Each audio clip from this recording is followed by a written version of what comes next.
Everybody's got A over here. What about TikTok? I got 51 of you guys on. Thank you for the 4,000. Do have a more direct view on YouTube streaming right now. If you 32 people on and 25 likes on the YouTube channel. Thank you so much, guys.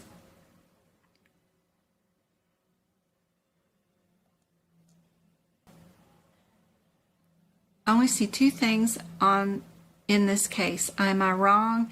Admitted and history.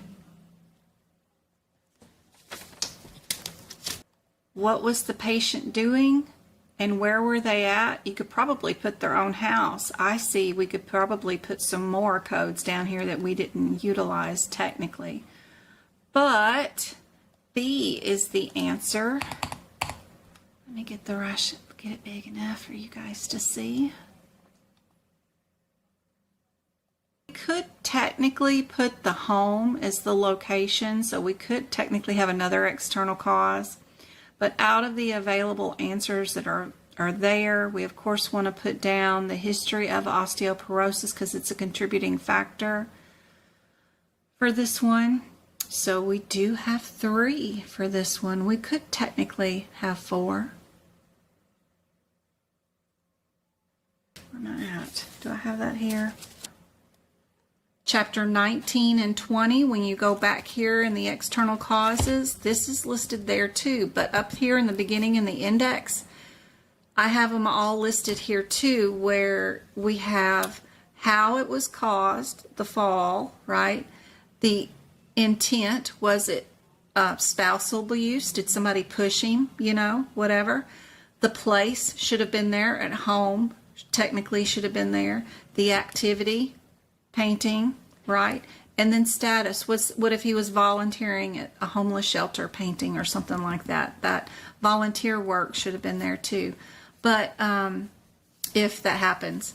But I list this here, and I also list it on the chapter 19, and I list it on chapter 20 too.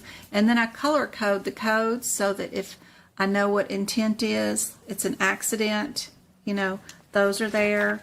If it was intentional, like military or, you know, something like that, and what activity they were doing is color coded as pink so that I know that mopping the floor when they did it or some sort of shoveling activity would have been there.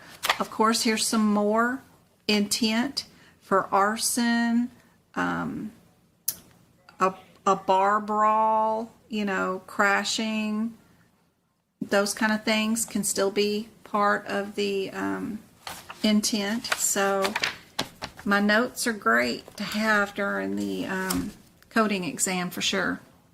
Plus the process of color coding things and stuff like that in multiple locations is super helpful for memory retention too.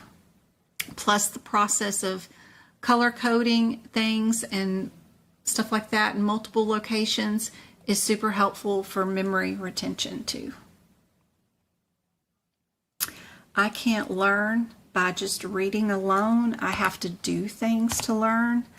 I'm more of a hands-on learner than I am a reader. So that's why I go overboard with my doings. All right, OB.